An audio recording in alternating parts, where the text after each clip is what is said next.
Hello dear aspirants, welcome to ACE online platform.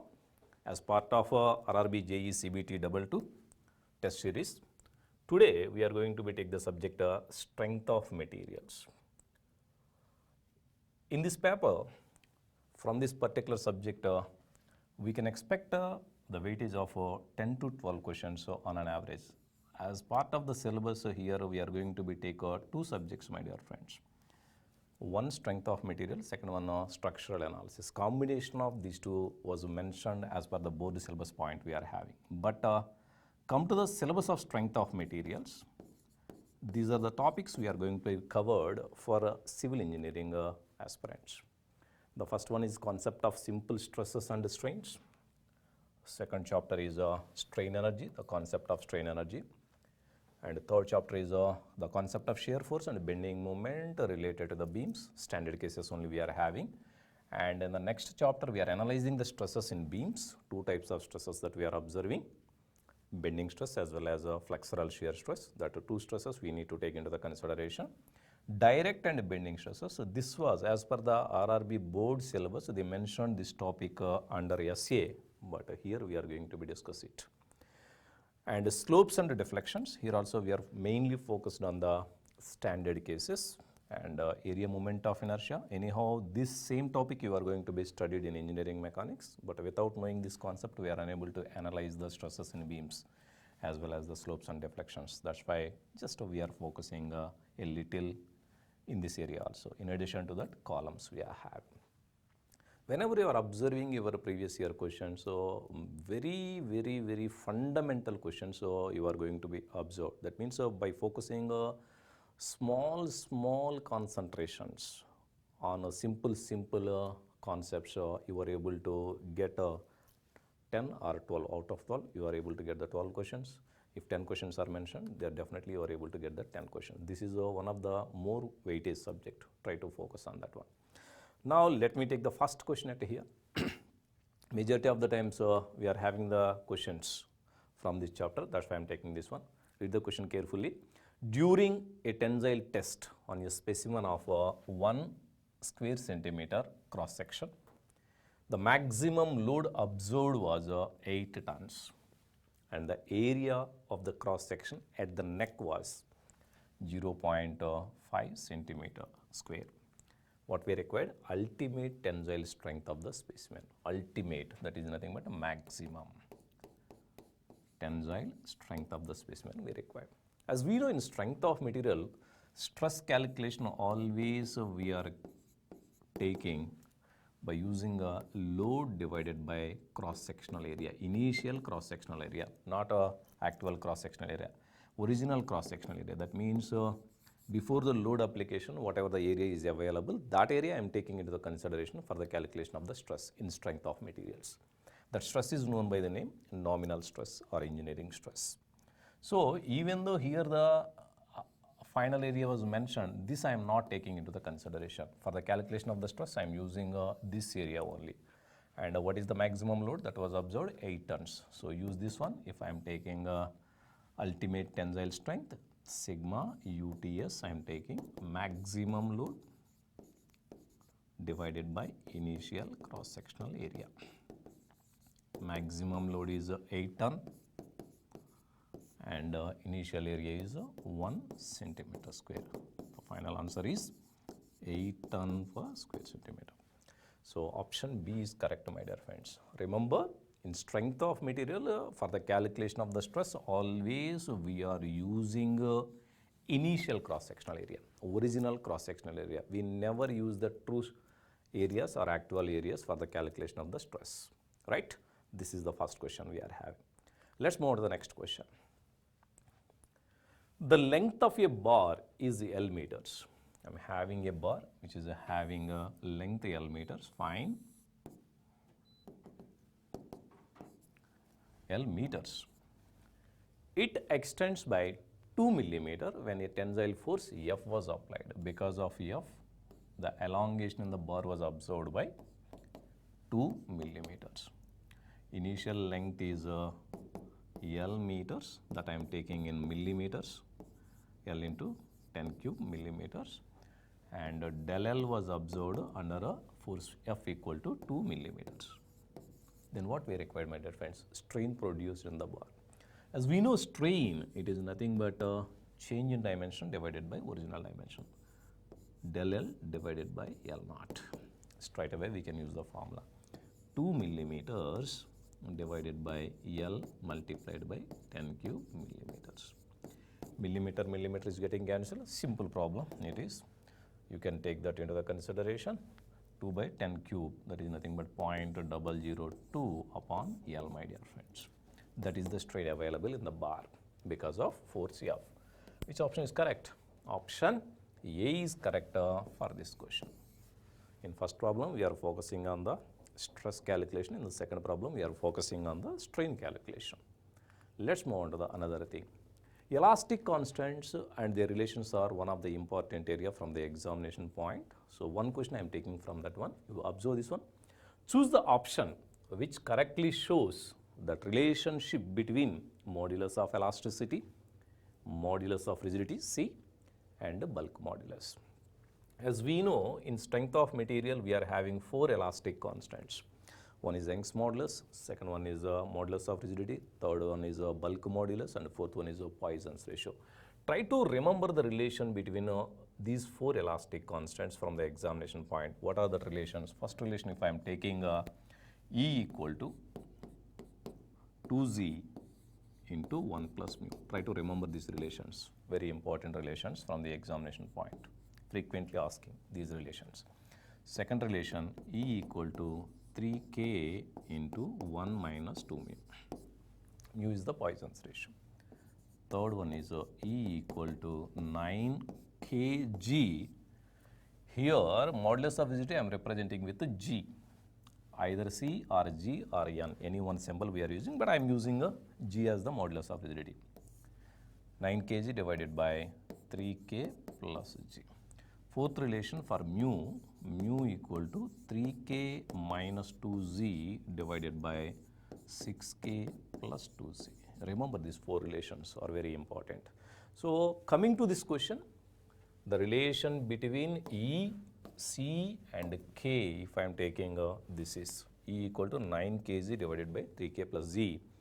So as per our discussion, this is the correct answer we are having, E equal to 9 kc divided by 3K plus C. So which one is correct answer, my dear friends? Option C.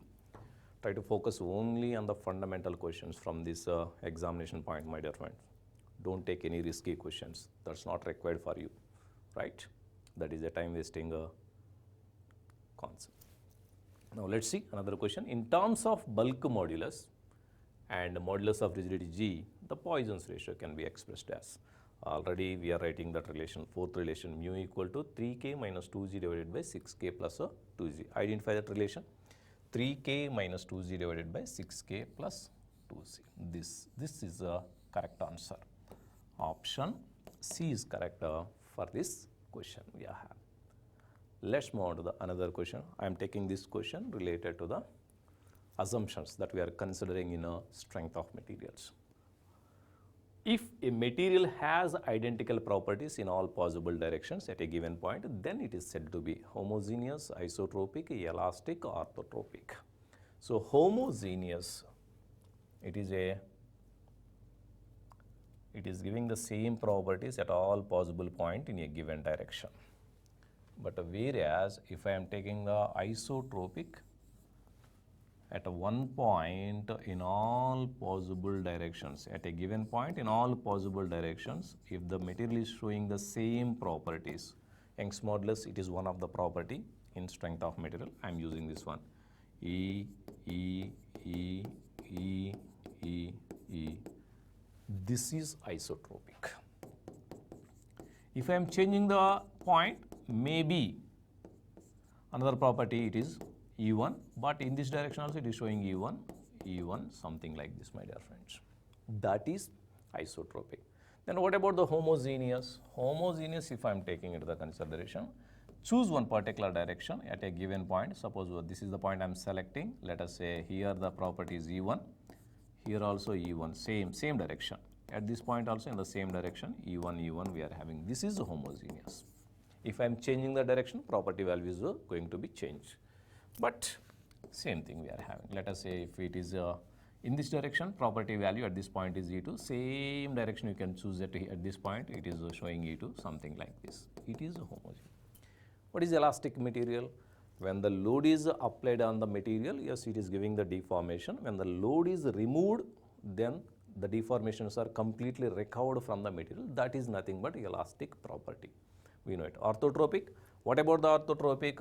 At a point, if the material is exhibiting different properties in three mutually perpendicular directions, then it is orthotropic material. Ortho, perpendicular, tropic direction. We know it clearly.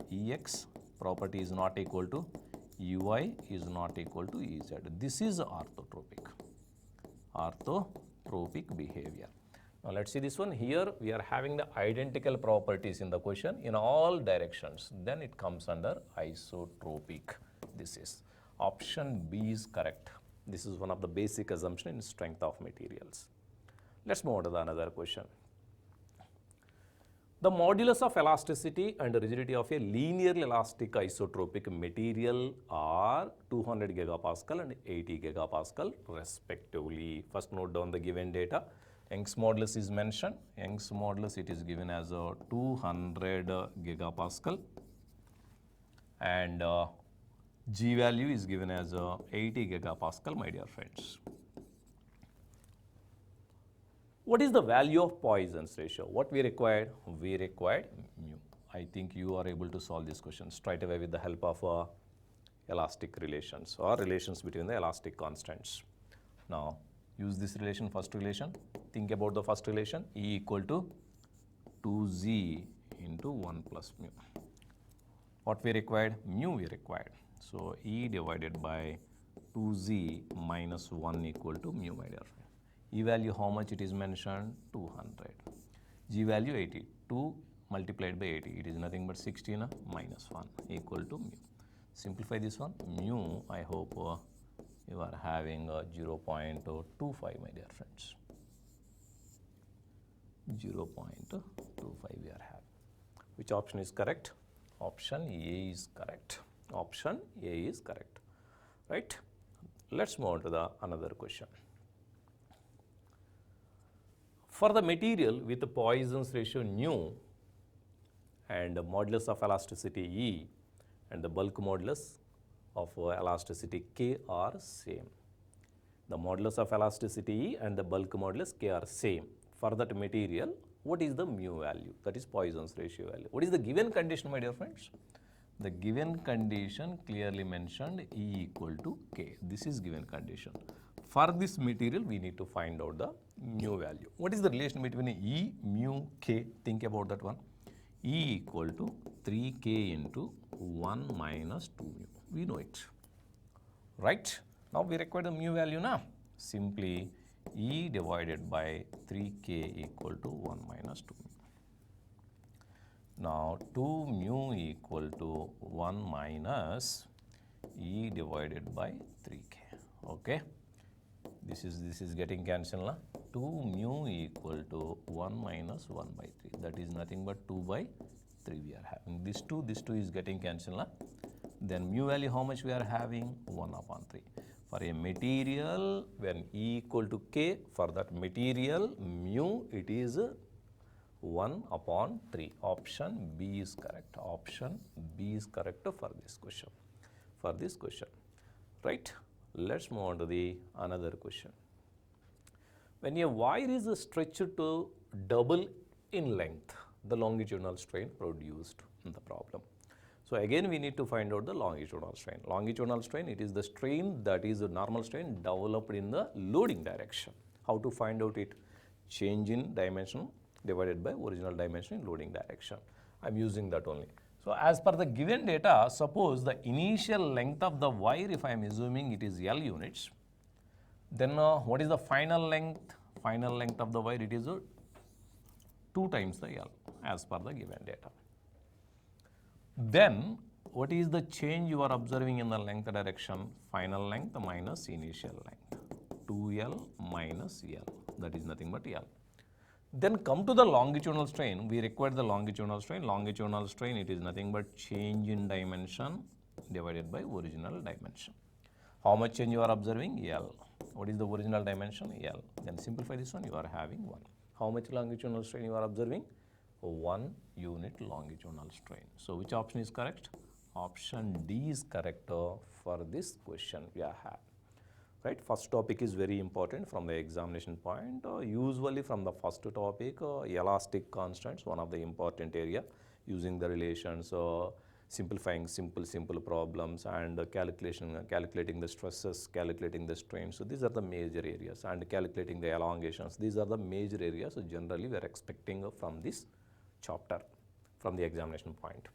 The number of independent elastic constants for a linear elastic isotropic and homogeneous materials. Already we said in strength of material, we are introducing 4 elastic constants based on the strain produced in the material. What are that 4? E, G, K, mu. Young's modulus, modulus of rigidity, and bulk modulus, Poisson's ratio. In general, the value of G and K is depending on the value of E and mu for any material. That's why E and mu are considered as independent elastic constant. G and K we consider as dependent elastic constants. In the problem, they used to ask independent elastic constant. Total 4, out of 4, yes, independent are 2. Independent are 2. If I know any 2, I can find out other 2 by using the relation between elastic constant. But usually U and mu are considered as independent elastic constant, as the value of G and K depending on the value of E and mu for any material. Fine. So option B is correct for this question, my dear friends. Fine. Let's move on to the another question. This is another interesting question. A cast iron sample, when tested in compression, fails at a compressive stress of 520 megapascal. Usually that is considered as a yielding condition failure stress. Then what we require, what is its shear strength? So here the cast iron sample was tested in compression, uniaxial state of stress condition we are applying for this sample. And at the time of failure, if I am saying that is yielding position, failure. Here, if the yielding begins, that we may consider as the failure. So I may say this is sigma yc. It is given as 520 megapascal, my dear friends. 520 megapascal. What we required? We required shear strength. So at yielding condition, what is the shear strength? Already we studied that at the time of yielding, the shear strength tau ys, it is a half of the corresponding yielding strength in compression and tension. Theoretically, both values we are assuming as same values. That's why I am taking this one. So this is given as 520 divided by 2. How much it is? 260 megapascal, or you can say Newton per mm square. 260 Newton per mm square. 260 Newton per mm square is we are observing at option B. So the shear strength or the shear at the time of yielding is a half of the normal strength in terms of compression or tension.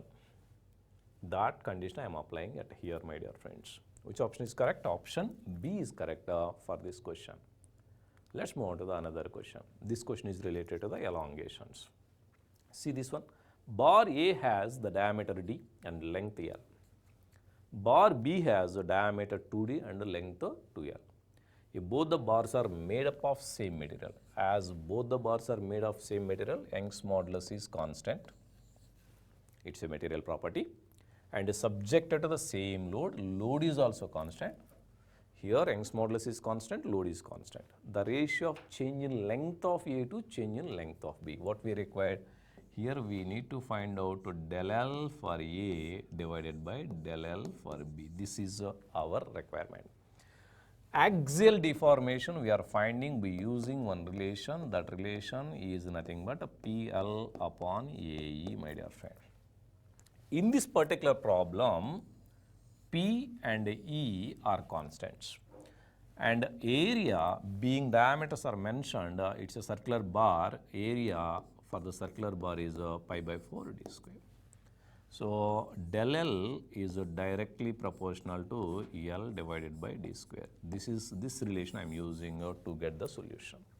Now how I am taking that into the consideration, del L A divided by del L B equal to L A divided by L B, my dear friends, multiplied by dB divided by dA whole square. That's it, simply. What is the length of A bar? Length of A bar was mentioned L. What is the length of B bar? Length of B bar was mentioned as 2L, fine. What is the diameter of B bar? Diameter of the B bar was mentioned as 2D. What is the diameter of A bar? Diameter of A bar was mentioned as D units. That's fine. Just you simplify it. You are getting the final answer. DD is getting cancelled, LL is getting cancelled. 1 by 2 multiplied by 2 2s are 4. Answer is 2. So which option is correct? Option C. So in this problem, we are observing to find out the elongation. This is the formula we are using.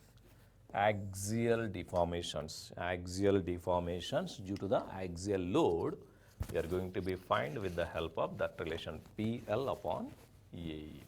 P is the axial load acting on the bar, L length of the bar, A area of cross section, E is the material property, that is the Young's modulus. Cool? Let's move on to the another question.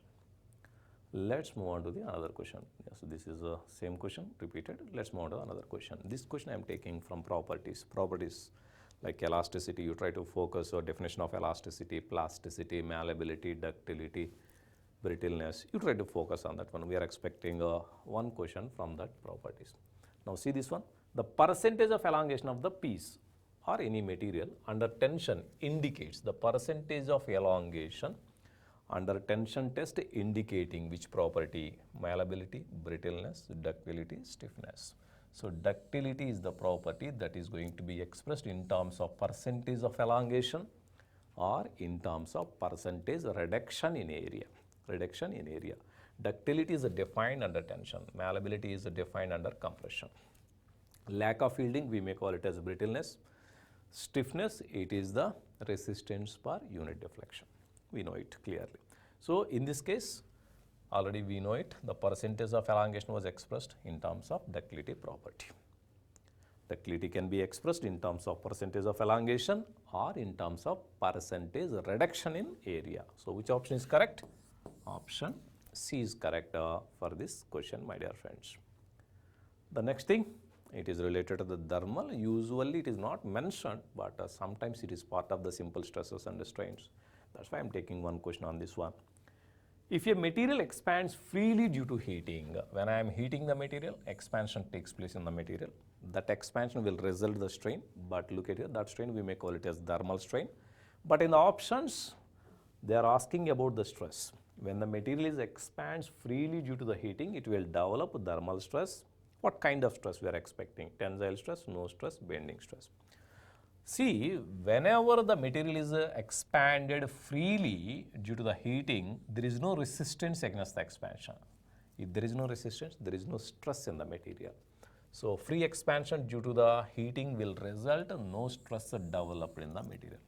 When I try to prevent that expansion, either partial or completely, in that situation, stress will be generated. That stress is called thermal stress. But in this particular problem, we are clearly observing expansion is freely in the bar. So obviously, there is no stress in the bar. But could we expect the strain? Perfectly. Because of expansion, strain will be generated in the bar. In this case, strain is there, but stress was not present. Cool? Let's move on to the next question. Change in unit volume, that is nothing but volumetric strain of a material under tension with increase in its Poisson's ratio will. When I am increasing the Poisson's ratio under tension for the given material, increasing the Poisson's ratio means Poisson's ratio is a material property, you are changing the material. Then how it is affecting the change in unit volume? How it is affecting the volumetric strain of the material? Volumetric strain formula, just to think about volumetric strain formula under uniaxial tension. Under uniaxial tension, epsilon V, it should be equal to sigma divided by E into 1 minus 2 mu, my dear friend. 1 minus 2 mu. If I am increasing the Poisson's ratio we are observing here. If I am increasing the Poisson's ratio, how it is affecting the volumetric strain? So, in front of Poisson's ratio, you are identifying negative sign. That means if this term is going to be increased, then this term it is going to be decreases. That is causing the decrease in the volumetric strain. So, option C is correct for this question. Option C is correct for this question, right? This is related to the generalized Hooke's law problems. Let's move on to the another topic, that is the strain energy. So, these are some questions I am taking from the simple stresses and the strains. So, let's move on to the another chapter, that is strain energy. Strain energy is one of the important topic again from the examination point. Let's take this question first. A simply supported beam of span L and flexural rigidity EI carries a unit point load at its center. We are having a simply supported beam, something like this. Let us take the simply supported beam. This is the simply supported beam. Fine. This is the simply supported beam. So, at center we are having a point load. That point load I am representing with P. What is the value of P? 1 unit it is mentioned. Fine. Let us say this is L by 2 and this is L by 2. I can mark the position of the beam as A, B, C, my dear friend. Then what we require is strain energy in the beam. So, the very first thing is you think about how do you determine the strain energy against the bending loading. What is the relation we are using? If you know, then you can find out it. Strain energy due to the bending we are finding with this relation, integral mx square dx upon 2ei, my dear friends. So, where mx it is representing the bending moment at any section of the loaded beam. So, my first target to apply this formula, we need to take one section and we try to find out the bending moment at that section. Being load is symmetrically placed, my first interest is finding the reactions. I am applying the symmetry principle to find out the reactions. So, due to the symmetry, reaction A or reaction B, it should be equal to total load divided by 2. Here also total load is P, 1 unit load divided by 2. I am writing this one. And what is the total strain energy? Total strain energy in the beam is nothing but algebraic sum of strain energy stored in AB part and algebraic sum of energy stored in BC part. As we are observing the symmetrical loading, I can write this as 2 times AB, UAB. So, you try to find out the UAB, my dear friends, and multiply with the 2, so that you are getting the total strain energy. Total strain energy we are having. Let us use this one. So, AB segment you consider and cut the section at a distance of x units from support A and write down the bending expression. When I am taking the bending expression, RA, as it is giving the clockwise sense of rotation, left hand side clockwise rotation is a positive moment, and what is the distance? X we are having. And what is RA value? P by 2 multiplied by x. That is the moment available at the selected section XX. Then UAB, or directly I am writing U equal to 2 times UAB na. Then 2 integral, what are the limits for AB? 0 to L by 2. Lower limit is 0, starting at A, upper limit is L by 2 we are having. That's fine. Mx value Px divided by 2 whole square dx divided by this 2a I am writing out of the integration, my dear friends. 2 is getting cancelled.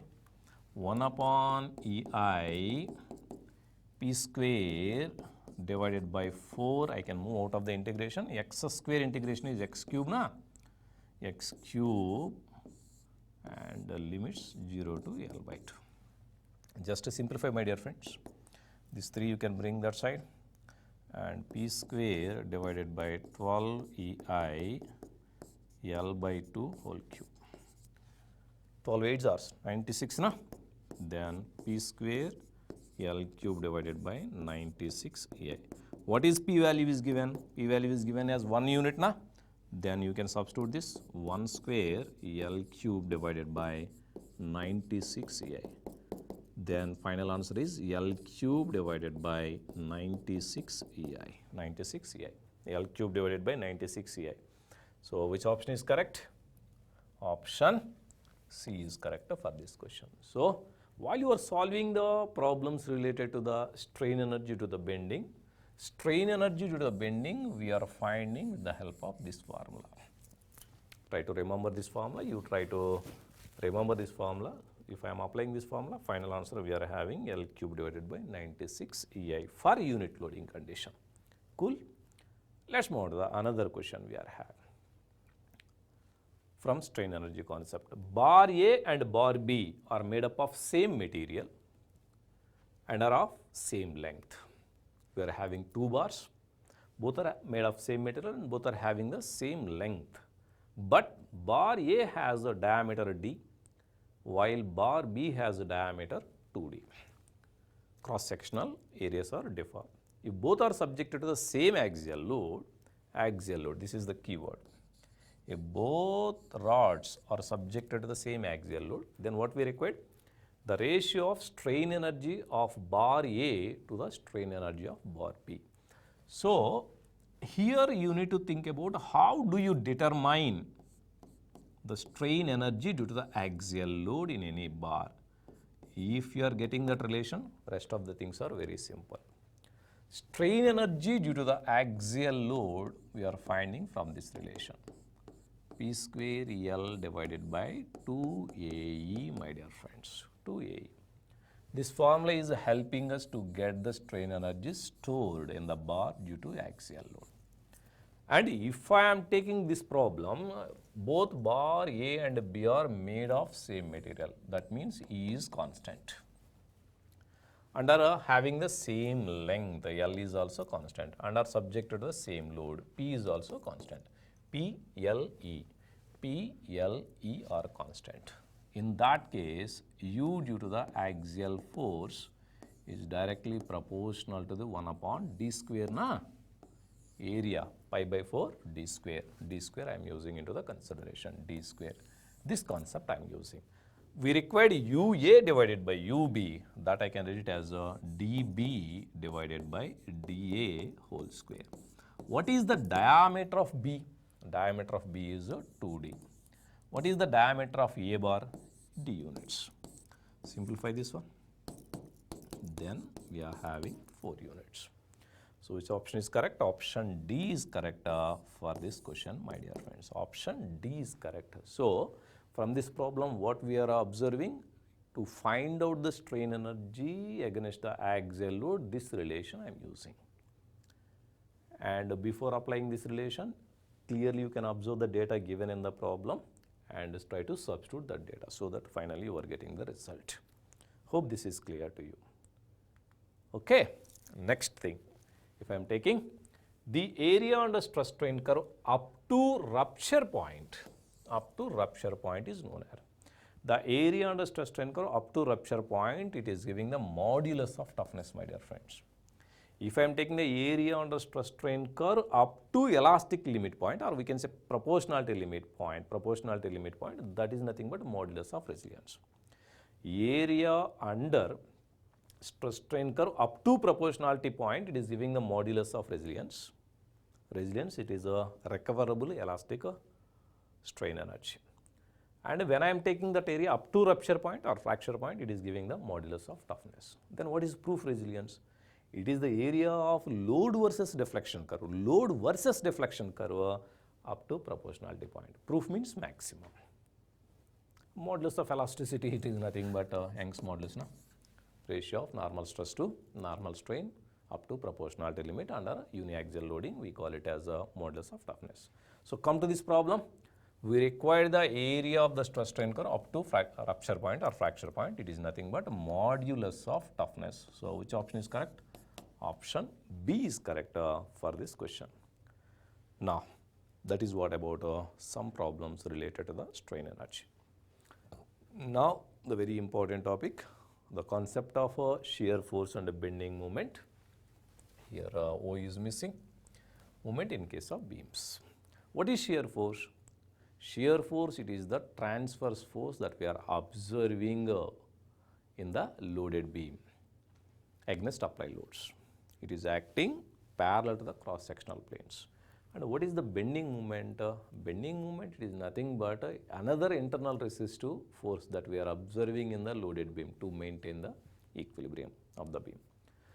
And how do you determine the shear force? Shear force at any section we can determine with the help of one relation, that is algebraic sum of the transverse forces including support reactions, either left hand side of the section or right hand side of the section. It is giving the shear force magnitude at a required section.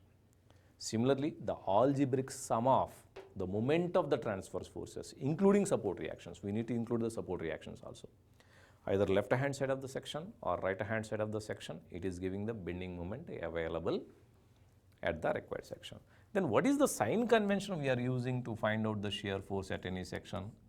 Listen carefully. So for the section, if I am considering the left side for the shear force calculation, upward force I am taking as positive, my dear friends. The downward force I am taking as a negative force. Whereas the calculation of the shear force I am taking from right part of the given section. Right side, upward force I am taking it as a negative force, and the downward force I am taking it as positive. And whereas for the bending moment calculation, if I am taking at a particular section by taking left side part clockwise rotation, I will take it as positive, and anti-clockwise rotation I will take it as negative. Whereas for right part, just recall the concept. Right part, anti-clockwise rotation is positive, clockwise rotation is negative, my dear. This is the sign convention I am using to find out the shear force as well as bending moment at any section of the loaded beam. Right? Now come to the question. See the first question, it is very easy. Bending moment at the supports in case of simply supported beam. How you can define the simply supported beam?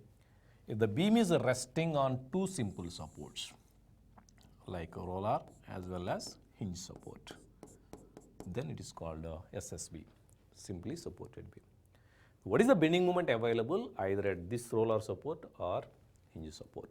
What is the behavior of the roller support or hinge support? Both are permitting the rotation about that hinge point or roller point. It means bending moment equal to 0. Here the moment at the support is equal to bending moment at the support equal to 0 because they cannot resist the moment. In fact, they are permitting the rotation about their axis. Option A is correct for this question. Let's move on to the next question. When there is a sudden increase or decrease, that is nothing but sudden change in the shear force diagram at any section, it indicates that location as. For example, for a given loading beam, suppose the diagram is happening something like this. Just imagine shear force diagram. A sudden jump we are observing at this point. Just imagine a sudden jump we are observing at this location.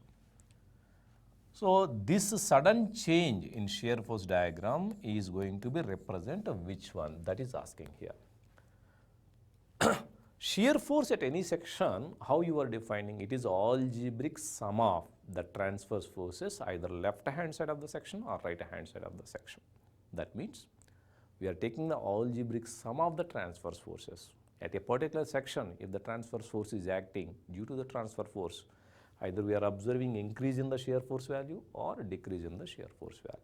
So at a location where you are having the point load, at that location we are observing a sudden change in the shear force value. A sudden change or vertical line in shear force diagram, it is representing at that location we are having the point load. So which option is correct in this case? Option A is correct. Option A is correct. Cool? Now let's move on to the another question, my dear friends. A simply supported beam with equal overhangs and carrying equal point loads, each of P at the free ends. First, take the beam according to the given data. One point load we are having at this free end with a magnitude of P. Another point load we are having at this. It's a simply supported beam, overhanging, both sides equal overhanging beams we are having, overhanging portion. The shear force for the beam portion between the supports. What is the behavior of the shear or nature of the shear between these two supports? Just to try to observe the shear force diagram. Due to the symmetrical load, reaction at this support, let us say this is R1 I am taking first support, total load divided by 2, P plus P divided by 2, that is nothing but P. And here also second reaction is also P we are having. Being load is symmetrically placed, the reaction at this support or this support R1 or R2, it should be equal to total load divided by 2. That formula I am using. Right? Now try to draw the shear force diagram for this one. Shear force diagram, due to the load is acting downward direction. So left side downward force positive or negative? Negative, already we know.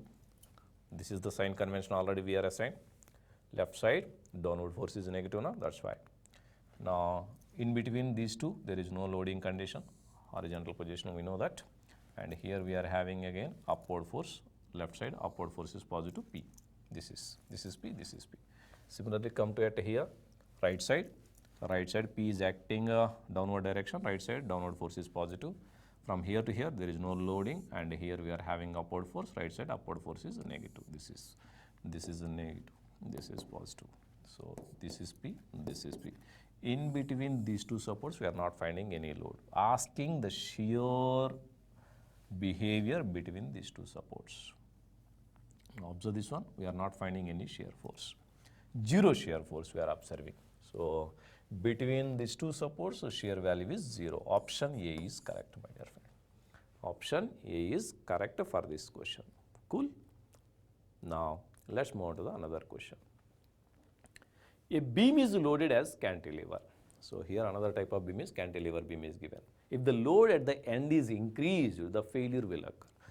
If I am keep on increasing the load, applied load, then at what section we are expecting the failure of the beam. So initially here we are having a load with a magnitude of P. And look at here, the maximum in case of cantilever beams, maximum shear force or maximum bending moment we are observing at a support, fixed support. That means fixed support is the critical section, my dear friends. If I am increasing P to 2P, then what happened? Here also failure always we are expecting at the suppose, because at fixed support both the shear force and bending moment are becoming the maximum values. So due to increase in the load, the failure we are expecting at the support, fixed support. Option C is correct. Option C is correct for this question, my dear friends. Cool. Then one more question I am taking this one. Read the question carefully. Consider the following statements for which shear force diagram is shown. Shear force diagram was mentioned. Some statements are mentioned out of the given statements, which are correct statements. We need to identify it from this question. This is SFD, my dear friends. This is SFD. Read the question carefully. First statement is concentrated load acting at portion D. As I told you, because of concentrated load, we have a vertical line in shear force diagram. Identify. If I am taking a D, look at here. Here we are observing a vertical line. So statement 1 is correct, obviously. So this is correct statement. This statement is correct. So statement 1 is correct. If I am taking, that means option C is ruled out. In A, B, D we are observing statement 1. Second, concentrated load acting at point B.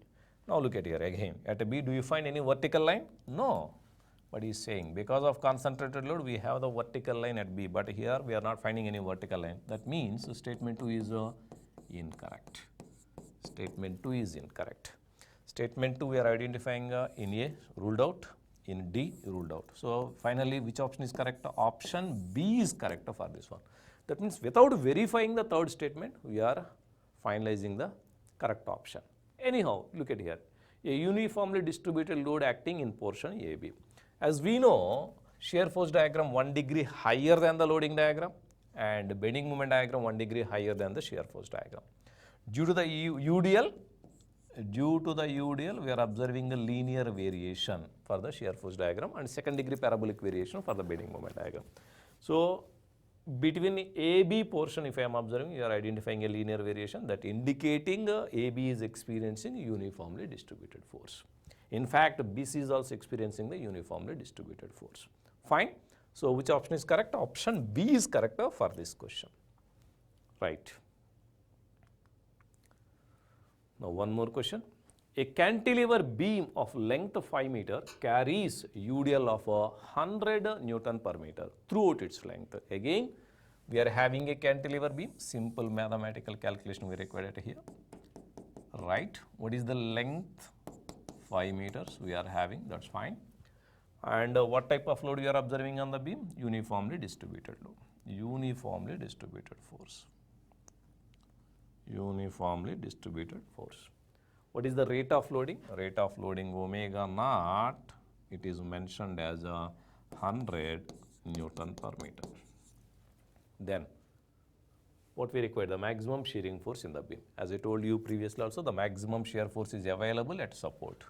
So, cut the section at this support and use right side part or left side part. I am using right side part.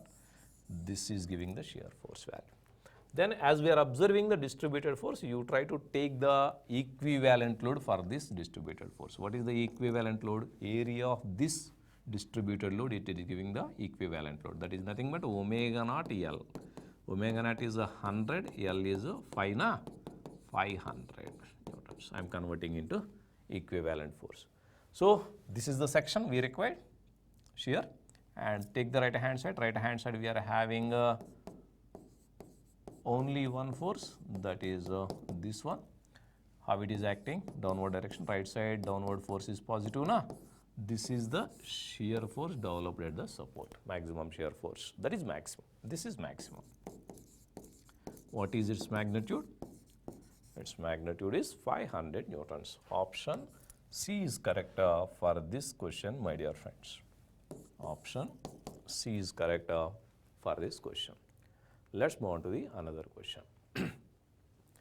In which case the bending moment diagram will be of triangular shape? Triangle is indicating linear variation, na?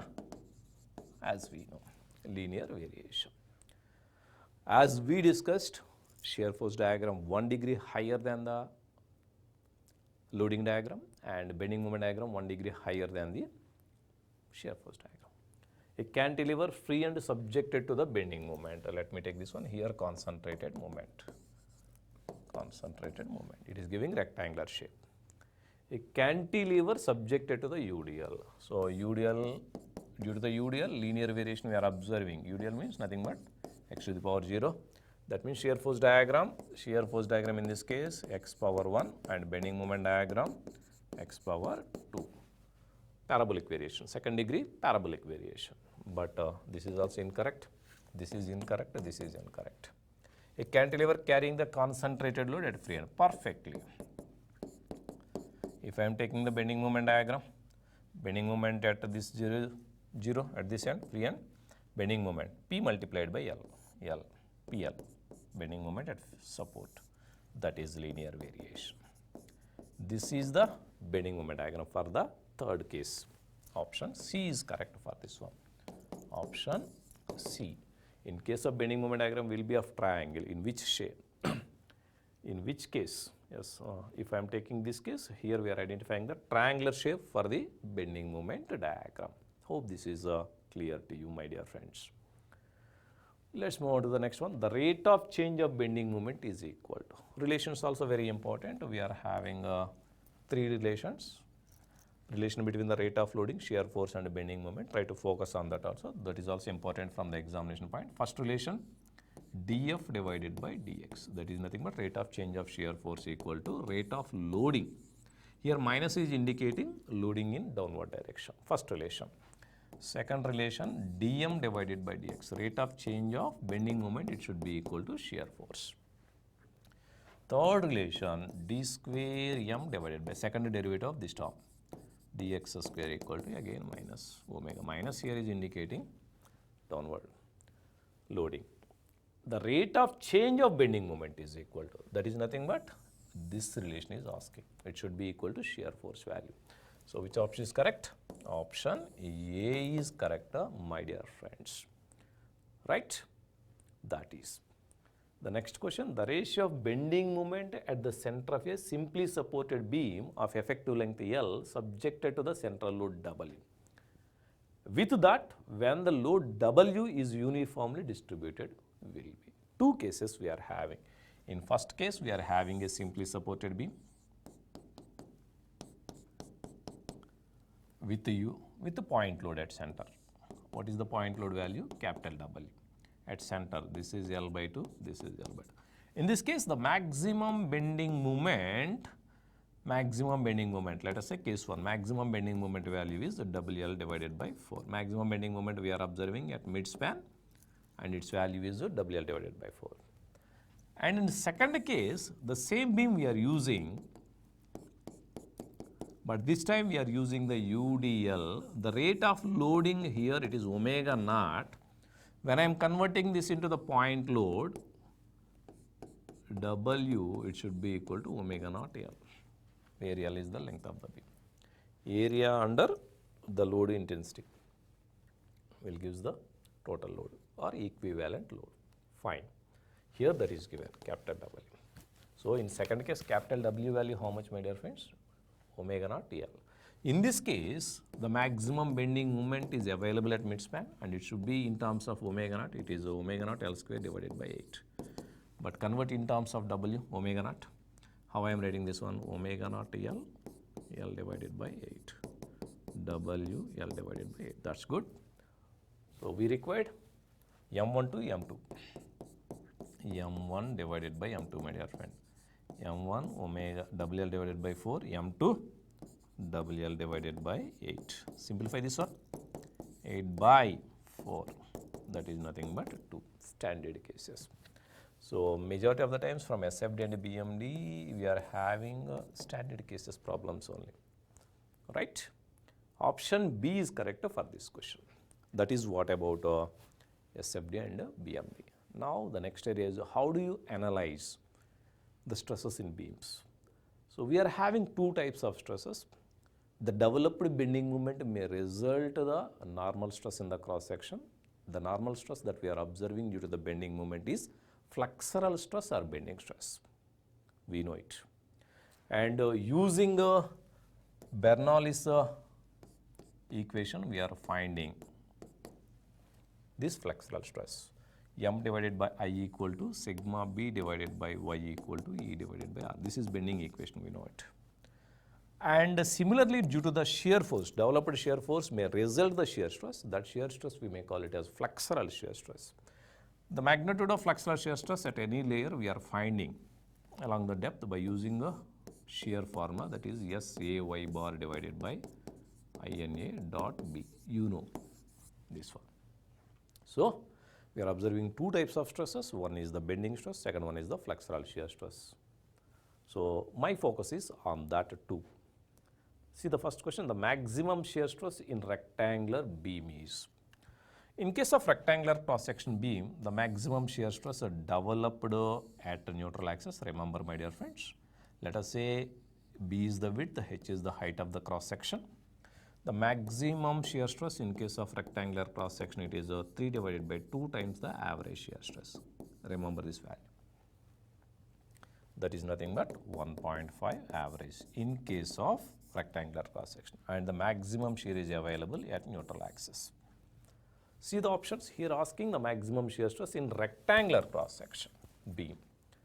So 1.5 times the average shear stress. So 1.5 times the average shear stress. Which option is correct? Option B is correct for this question, my dear friends. Let's move on to the next thing. A beam of rectangular section with the geometrical dimensions are mentioned carries a shear force of 400 kilonewtons, the maximum shear stress. Just we are observing the formula for the maximum shear. Look at here, 3 by 2 tau average, na? So that is only I am using here. So tau max, it should be 3 divided by 2 tau average. So this further I can write it as shear force I am representing with S or F any symbol, area B cross H. Everything is mentioned, just you substitute the values. 3 by 2 shear force, how much it is given? 400 kilonewtons. That you can take in newtons, divided by B value how much? This is B you can take, and this is H you can take. 100 into 200. Total 4 zeros here we are having, 3 zeros and 4 zeros we are. 2 we are having 2 20s are, na? Fine. Here 2 is there, 2 10s are. 3 10s are 30 megapascal. Final answer is 30 megapascal we are having. 30 megapascal just you are identifying at option A. Option A is correct. So here 2 observations. One, in case of rectangular cross section, the maximum shear stress is developed at neutral axis. It could be, if I am expressed in terms of average shear stress, it could be 3 by 2 times the average shear stress. Then how to determine the average shear stress? Shear force divided by area, initial area. For rectangle, area is B cross H. Easy. Now, the second thing, a beam has a triangular cross section. This time we are using the triangular cross section having base B units and altitude H units. The base of the triangle is B, height is H. If a section of the beam is subjected to the shear force F, the shear stress at the level of neutral axis is. Remember, in case of rectangular cross section, the maximum shear is available at neutral axis, but whereas in case of a triangular section, the maximum shear stress is developed at the midpoint of the triangle, not at neutral axis. Then what is the shear stress at neutral axis for this section? The shear stress at neutral axis, it is 4 divided by 3 times tau average, my dear friends. And we know tau average, it is nothing but shear force divided by area of the triangle. Area of the triangle half BH, na? I am using this one. These two you can bring to the numerator part, 8F divided by 3BH. So how much shear is available at neutral axis in case of a triangular cross section? 8F divided by 3BH. 8F divided by 3BH. Option C is correct for this question. Option C is correct for this question, my dear friends. Right? The next one is, we need to find out the section modulus for the circular cross section. First of all, section modulus, how you are defining? It is the ratio of area moment of inertia about the neutral axis. It is giving the cross sectional strength of the beam against applied bending moment, usually represented with the ZNA. INA divided by Y max. Maximum layer distance from the neutral axis. Given section is rectangular or circular section. Circular section. Let's say the diameter of this one is D. This is the neutral axis. Topmost fiber distance and bottommost fiber distance both are equidistant from the neutral axis. This is Y max, I may consider. Y max equal to D by 2. And what is the INA for circle? INA for the circle, pi by 64 D to the power 4. And what is Y max? D by 2. Just you can simplify it. You are having the final answer, pi by 32 D cube. What is the unit for this one? Mm cube or centimeter cube or meter cube, something like this. So which option is correct? Option C is correct. So section modulus, basically it is representing the cross-sectional strength of the beam against applied bending moment.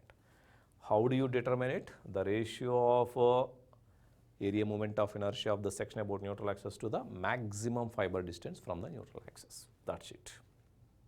Let's move to the next question. Which of the following sections is the most efficient section in carrying the bending moment? So if all sections are having the same cross-sectional area and the same load, in that case, which section can resist the more bending? That is asking clearly. either rectangular, circle and I efficient and a T section. When you are observing the bending stress distribution, the bending stress, it is taking the linear variation with the 0 at the neutral axis and a maximum at extreme fibers, obviously. So one side we have the compression, other side we are having the tension. So let us say this is the neutral axis. That is the neutral axis, fine. This is, here we are having the maximum stress value. To reduce the maximum stress, we require the more area. Obviously, if I want to reduce this magnitude, I require the more area at that location, at this location and at this location. In fact, if you are observing the stress distribution nearer to the neutral axis, we are observing a less magnitude of the stress. It means to reduce this lesser magnitude of the stress, a smaller area is sufficient for me. If I am keeping that into the consideration, maximum area is if I am providing longest distance from the neutral axis, then it can resist more bending comparatively other. As we are observing here and here, we are having the maximum bending stress. So to reduce, we are placing the more material at these locations. As we are observing a lesser bending stress magnitude at this location, I am providing the lesser area at here. This is the most efficient section comparatively other sections. I section can be considered as the most efficient section in case of bending comparatively other sections, right? So which option is correct? Option C is correct, right? Right. Now another interesting question, we'll try to observe this one. In a simply supported wooden beam under uniformly distributed load, a hole has to be made in the direction of width at midspan to provide a pipeline. So we are having a wooden beam which is supported on two simple supports, under it is subjected to the uniformly distributed load. We require a hole that is made in the direction of width at midspan of the beam. Initially we are having a simply supported beam, something like this, and it is subjected to the UDL, my dear friend. This is the length we are having, we require the hole at mid. Let us say the cross section of the beam is a rectangular cross section. We want to make a hole in the direction of width. This is the width of the section, this is the height of the section at midspan, at this location, to provide the pipeline. From structural strength point of view, it would be advisable to have the hole made at, if I want to make the hole at this midspan, should I make at the top of the cross section or bottom of the cross section or somewhere? He is clearly mentioned at the bottom side of the section, at the top side of the section, at mid depth of the section. 1/4 depth either from the top or from the bottom. Where? Here or here or here. Just observe the stress distribution against bending moment. This is the neutral axis, just we are observing it. Let's check this one. So at this location we have the maximum stress, at this location we have the maximum stress. At neutral axis, mid depth, if I am observing, zero stress we are observing. At neutral axis, zero stress. As we are observing at a neutral axis, zero stress, try to provide the hole at a mid depth of the portion, so that it is not affecting the strength of that particular member. Got my point? So where is the suggestibilities?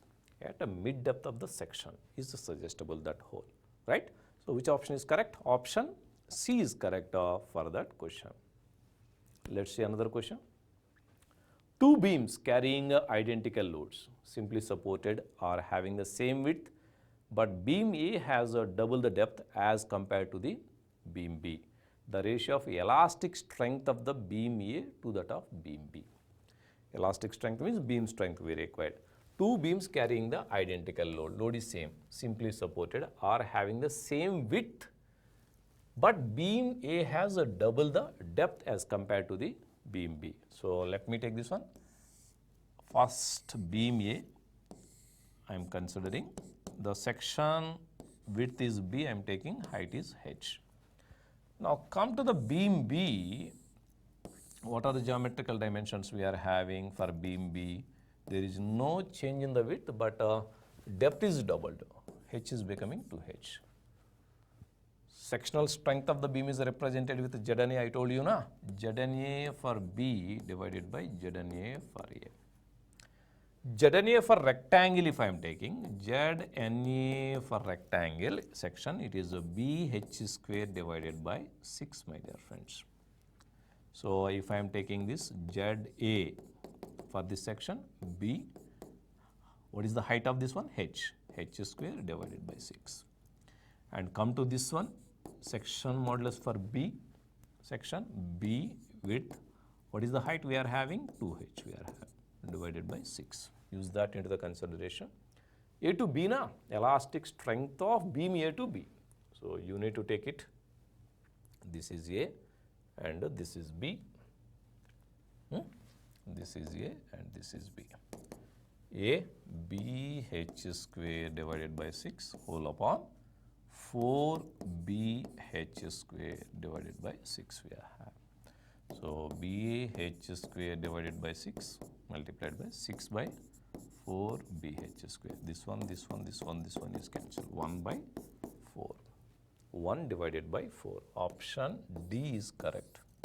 As I told you, elastic strength of the beam in terms of cross-sectional property, we are represented with the help of section modulus, or we can say bending modulus. The section modulus for the rectangle we are finding with the help of this relation, BH square divided by 6. How I am getting? INA divided by Y max. What is the INA for the rectangle? BH cube divided by 12. What is the Y max value? H by 2. Use that relation, you are having this one, BH square divided by 6. Just to simplify it, finally we are getting that relation. 1 upon 4 is the final answer, my dear friend. Next thing, the product of E and I. E is the material property, Young's modulus. I is the cross-sectional property, area moment of inertia. This product is known by the name flexural rigidity or bending rigidity. Basically, EI, it is representing the resistance of the cross-section of the beam material against deformation, bending deformation.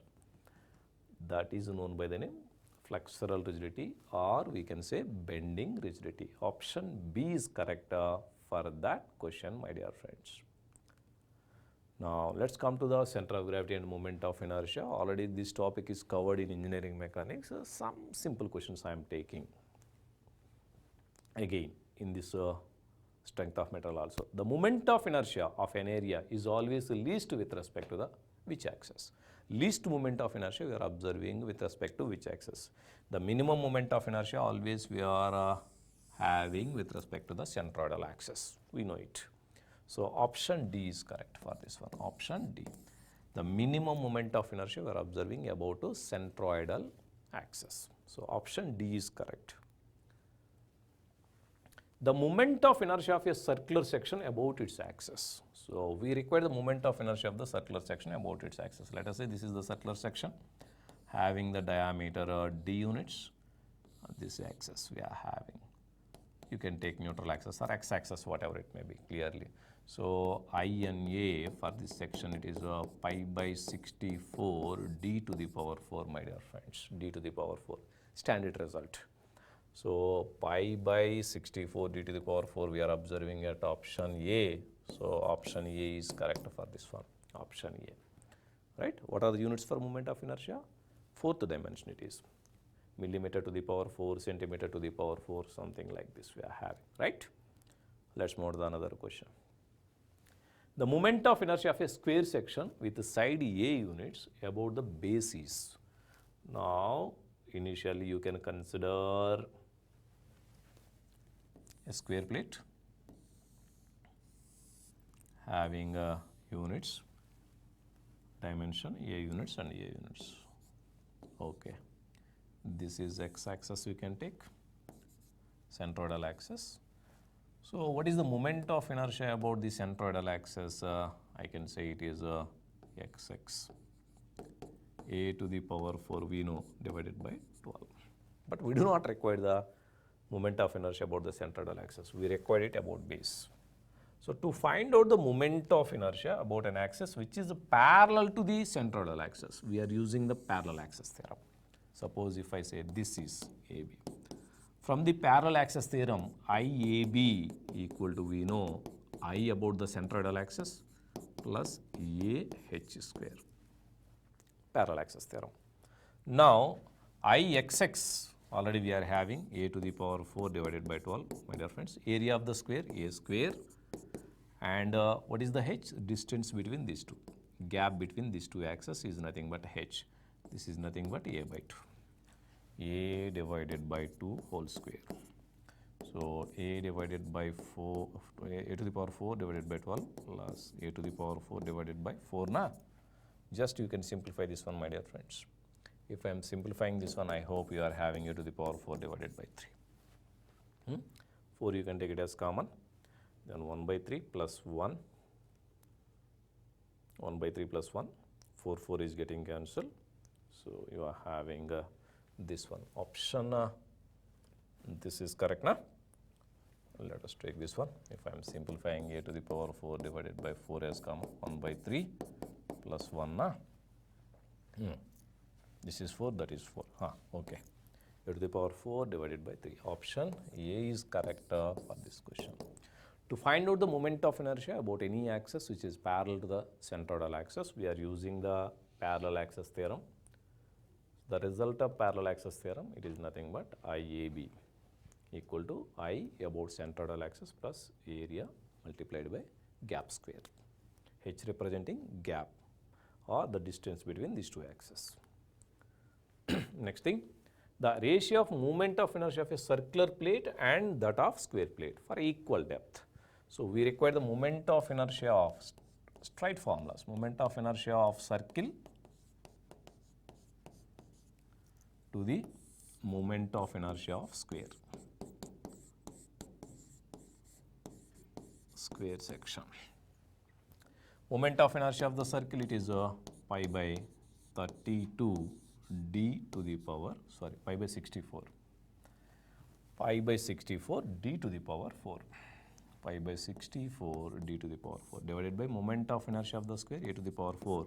Side of the square is equal to d as per the given data. I can take this as a to the power in place of a.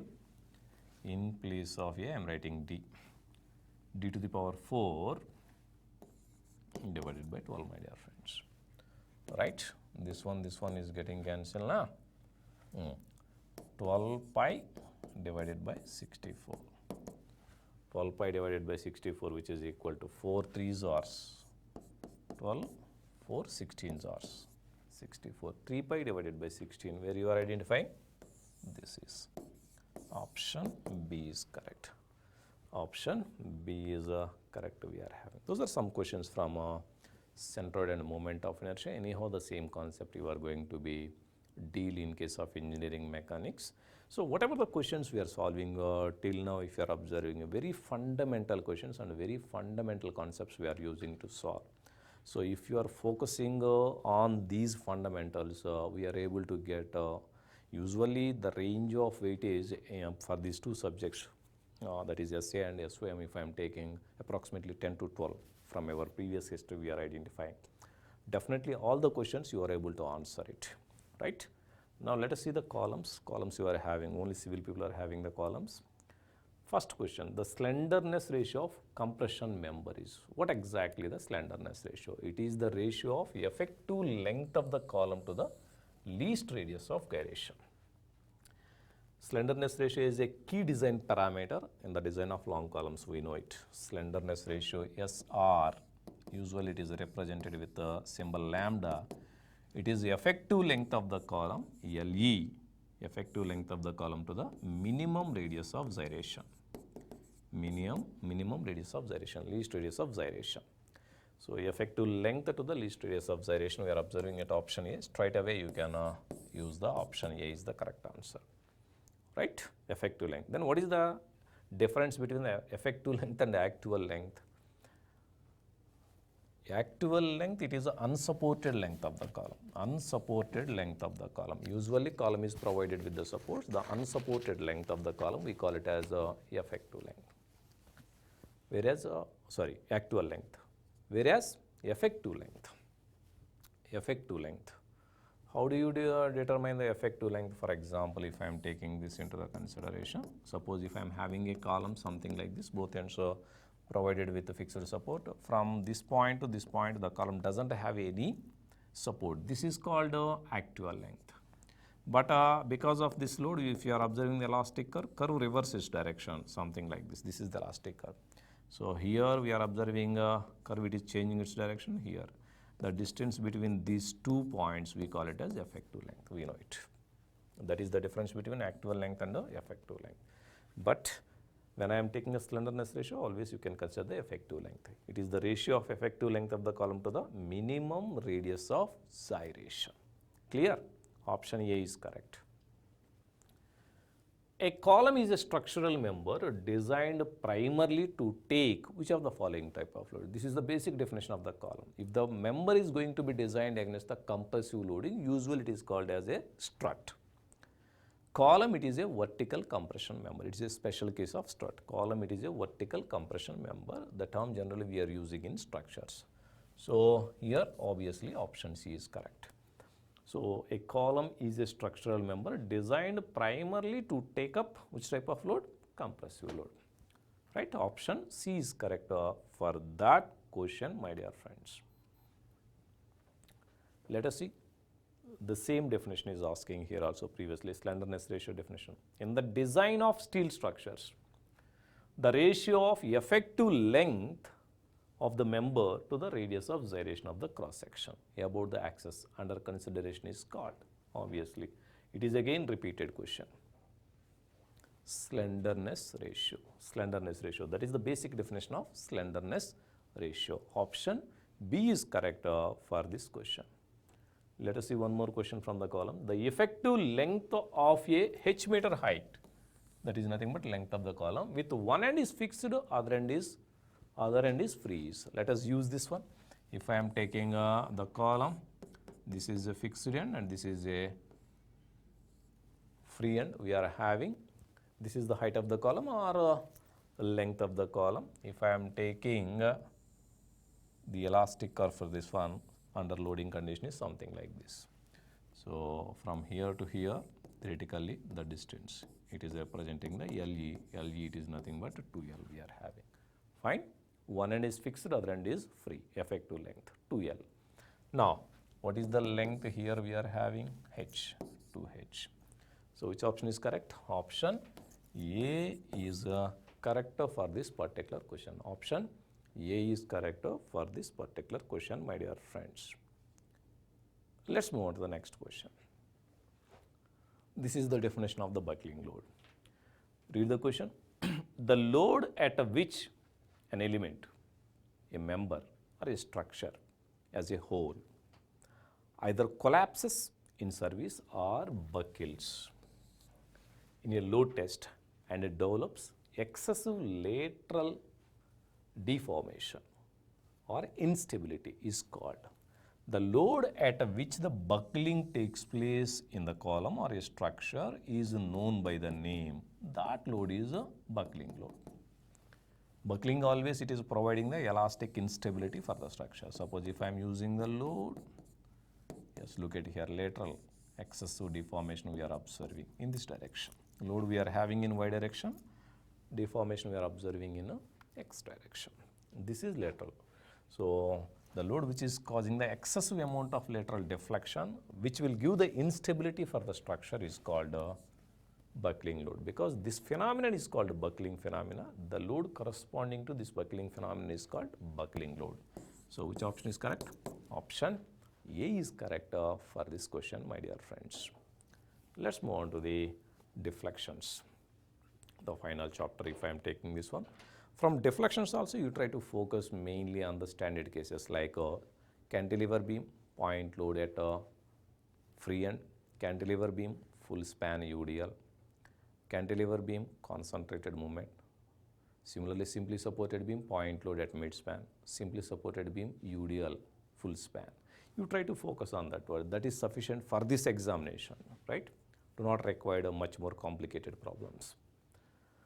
See this question, find the deflection at the free end of the cantilever beam carrying a concentrated load P at the free end. So let me take, this is a cantilever beam, AB, length of the beam is L units, and point load P is applied at the free end. This is standard case. So usually to find out the slopes and deflections of the loaded beam, we are using different methods like double integration method, Macaulay's method, moment area method, strain energy method, conjugate beam method. Like that we are having various methods we are having, or method of superposition. We can use any one of the methods to solve this type of problems, but straight away these are generally considered as the standard result. So you try to remember the formulas for that one so that you can save the time. In this particular case, deflection, maximum slope and maximum deflections are available at the free end of the cantilever beam. So for this case, deflection at a B equal to PL cube divided by 3I, my dear friends, whereas the slope at B, PL square divided by 2I in this particular case. So which option is correct here? Option B is correct, PL cube divided by 3EI, 3EI. Similarly, they used to ask us slopes also, but remember these formulas we have. And one more question I am taking. In a simply supported beam of span L subjected to the central concentrated load, the central deflection is 24 millimeters. Then the slope at the supports is, Now this time we are having a simply supported beam. This time we are having a simply supported beam. Let us say this is the simply supported beam. Concentrated load is acting at midspan. Let us say that load is P, concentrated load. And the central deflection, midspan deflection, here the deflection is maximum at here, del I am representing. Del in this particular case, you remember it is a PL cube divided by 48 EI, my dear friends. And maximum slope we are observing at the supports. Suppose if it is A and if it is B, theta A equal to theta B, due to the symmetry, slopes are equal at the supports, and this magnitude is P L square divided by 16 EI. So del is given as 24 millimeters. Just use this relation, 24 millimeters, it should be equal to this PL cube divided by 48 EI, just I am writing something like this, PL square divided by 16 EI multiplied by L divided by 3, my dear friends. Got my point? This is nothing but theta, na? This is nothing but theta. This is. So 24 equal to theta into L by 3. But we require theta, na? Theta equal to 24 into 3 divided by L. That is nothing but 72 divided by L radian. Slope, it is expressed in terms of radians. So option D is correct for this particular question. Option D is correct for this particular question. Right? These are some questions I am taking to practice for this particular subject. So if you are having any doubts, you just comment in the comment box. But generally, my suggestion is do not require to focus on much more complicated questions. So if you are observing your previous year questions, most of the times you are having these standardizations questions only. You try to focus mainly on the basic concepts so that you are able to solve any kind of question from this particular subject. I hope all the best for your examination.